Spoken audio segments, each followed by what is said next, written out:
Desde cando existe o dereito ambiental? Pois podemos decir que o dereito ambiental, cronolóxicamente falando, é un bebé. E como pasa cos bebés, é unha pola do dereito que permite ir aprendendo con ela e ir modulando a forma de protexer o medio ambiente mediante normas gracias precisamente a esa novidade. Pode parecer sorprendente dicir que o dereito ambiental é moi novo cronolóxicamente falando, e iso é porque seguramente somos conscientes que desde hai miles de anos pois había normas que se dirixían a protexer cousas que hoxe consideramos ambiente, por exemplo, a calidade das augas. Ninguén se lle escapa que desde os romanos existían normas para protexer que as augas non produciran pestes nas persoas, ou que na Idade Media tamén había normas dirixidas a protexer o medio ambiente. Non obstante, cal é a diferencia e por que decimos que o dereito ambiental naceu hai moi pouco, hai apenas 50, 60 anos?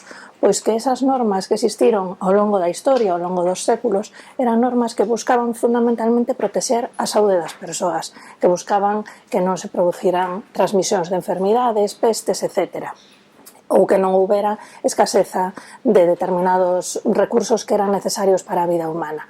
A diferencia, o clic, o cambio, prodúcese no momento en que a sociedade toma conciencia de que o propio medio ambiente ten que ser protegido por si mesmo, non exclusivamente para protexer as persoas, senón porque o medio ambiente é un ben que é escaso, que se esgota, que hai sucesos de contaminación moi graves que provocan que a sociedade se poña en perigo ou que a propia persistencia e continuidade do planeta siga adiante. E ese momento é o momento onde decimos que empeza a haber normas ambientais. Empeza a haber normas ambientais porque o dereito para existir como tal precisa que haxa conflitos sociais, problemas técnicos, problemas económicos aos que darlle solución e buscarlle unha solución precisamente pacífica, ordenada, encauzada, evidentemente que responda a intereses e ás veces intereses mayoritarios ou que poderemos considerar que non son digamos, os que nos defenderíamos nun suceso concreto, pero en todo caso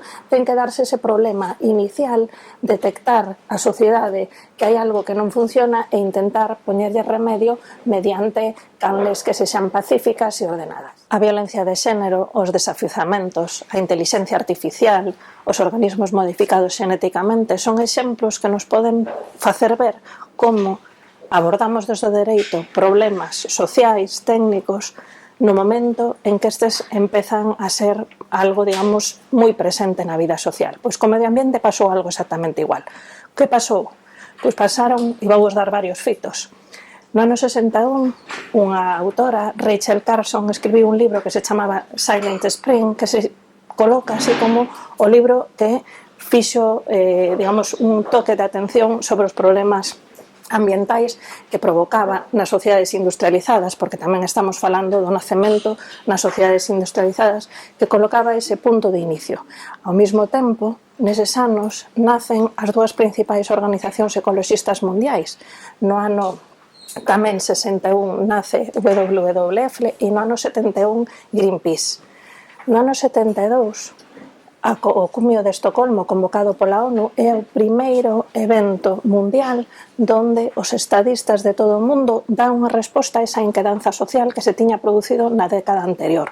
Como consecuencia dun forte crecimento económico, empeza a haber problemas ambientais moi grandes e empeza a haber sinais de esgotamentos de recursos, sen ir máis lonxe. A crise do petróleo é no ano 73. Entón, todo ese cumio de cousas, concienciación desde o ámbito teórico, que o libro de Rachel Carson, Concienciación Social nas asociacións ecoloxistas, fan moverse aos políticos. E empeza a haber normas ambientais na maior parte dos países industrializados. Estados Unidos ten as primeiras normas ambientais no ano 69, 70, 71, e en Europa, a Comunidade Económica Europea, que hasta ese momento nunca actuará nese terreo, empeza a facer as súas primeiras normas ambientais, moi fragmentarias, moi pouco, digamos, trabadas entre sí, pero tamén a finais dos anos 60, a principios dos anos 70. En España, naquel momento totalmente aillada ca ditadura. Non obstante, tamén se pode falar de que temos unha lei de calidade do ar do ano 72. É dicir, que máis ou menos hai un nacemento acompasado máis potente nos países máis industrializados, máis tardío nos que van, digamos, por detrás neses procesos de industrialización, de resposta do dereito ás inquedanzas sociais. Galicia non é allea a esa concienciación social que despois fai de detonante da abordaxe xurídica. De feito, se miramos un pouco datos semellantes aos que acabamos de decir, a DEGA, que é a principal organización ecoloxista por trayectoria histórica en Galicia, nace entre o ano 74 e o ano 76. A marcha de Xove contra a nuclear, que acabou non implantándose en Galicia, é do ano 77, e a loita contra a vertedura de residuos na foxa atlántica do barco Xurelo é do ano 81. Dicir que aproximadamente con unha certa decalaxe temporal, pero os tempos son nos países máis industrializados, máis avanzados, aproximadamente podemos dicir que o dereito ambiental, as normas para protexer o medio ambiente nacen a finais dos anos 60 e principios dos anos 70. Igual que os bebés non traen libro de instruccións e van evolucionando, o dereito ambiental tamén foi evolucionando. E podemos explicar algúns signos desa evolución e como tamén nos sirve aos xuristas como un laboratorio para ensaiar técnicas que non se utilizaban previamente ou fórmulas de protexer ao dereito que son novidosas. A Constitución Española aprobase no ano 78. É unha das primeiras constitucións occidentais que inclúe o dereito ao ambiente como un dereito dos cidadáns. Precisamente é unha das primeiras, xunto coa portuguesa, que un par de anos anterior, precisamente porque se aproba a Constitución no momento onde empeza a haber unha certa efervescencia no mundo xurídico cos problemas ambientais. As outras constitucións europeas de despois da Segunda Guerra Mundial fan reformas a partir deses anos para introducir o dereito ao medio ambiente nas súas constitucións, pero fanas posteriormente. Entón, aí temos simbólicamente, como se pode ver, como o mundo do dereito digamos, atopa un problema social ou incorpora aos seus textos constitucionais e a partir de aí se empezan a aprobar outras normas que son de desenvolvemento dos textos constitucionais. En Europa, non é hasta o ano 86, coa Acta Única Europea, é dicir, un tratado no que a Unión Europea un pouco nace como tal, onde aparecen as competencias ambientais e o dereito ao medio ambiente como unha competencia da Unión Europea. Entón, vemos como nos textos principais que hoxendía rexen o noso ordenamento xurídico, o Tratado de Funcionamento da Unión Europea hoxendía, pero que é unha derivada desa Acta Única Europea, e a Constitución tamén é neses primeiros anos, neses últimos anos dos 70, nos primeiros anos dos 80, cando se constitucionaliza o dereito ao medio ambiente.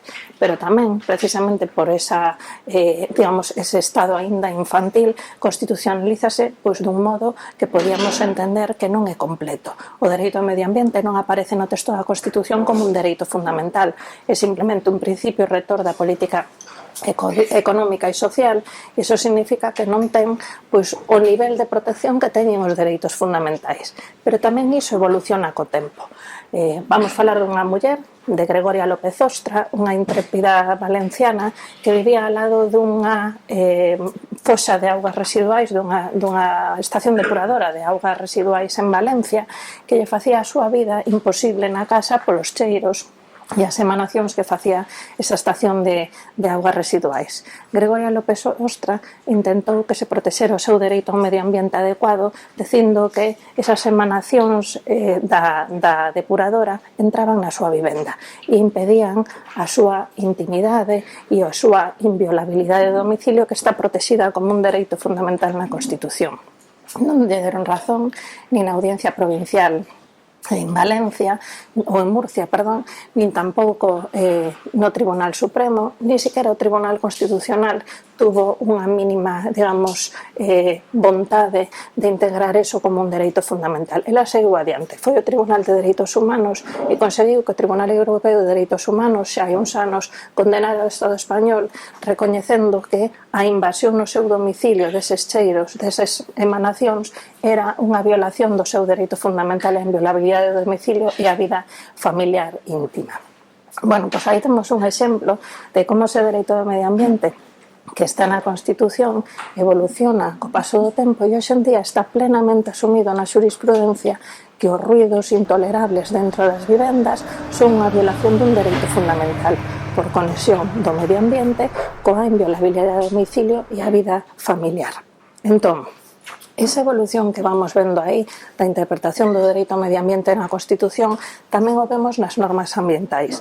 Técnicas que hoxe nos poden parecer moi comuns noutros ámbitos do dereito foran previamente ensayadas e usado o dereito ambiental como un laboratorio. Hoxe en día falamos da transparencia.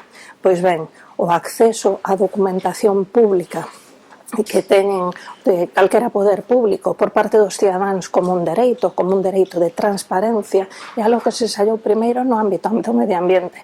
Desde o ano 90 hai unha directiva europea que permite o acceso a calquera documento público que teña unha información relevante desde a perspectiva ambiental. O ensaio de mecanismos preventivos da avaliación de riscos, como é a avaliación ambiental, ensaiouse por primeira vez no ámbito do medio ambiente e despois o estendemos a outros sectores. E iso foi desde o ano 85 tamén cunha directiva europea. Entón, o dereito do medio ambiente, precisamente por esa novidade, está aínda en panos, está aínda nacendo, ten moitos defectos, podemos pensar que hai moitos ámbitos que non están suficientemente protegidos e que fai falta un cambio de paradigma social e xurídico, pero ao mesmo tempo é un cambio de experimentación que permite ensaiar técnicas que no ámbito do dereito son novidosas porque precisamente é un ámbito aínda en construción. E ese é o bebé que temos entre mans, o dereito ambiental, que nos pode axudar a protexer o medio ambiente, pero tamén as persoas.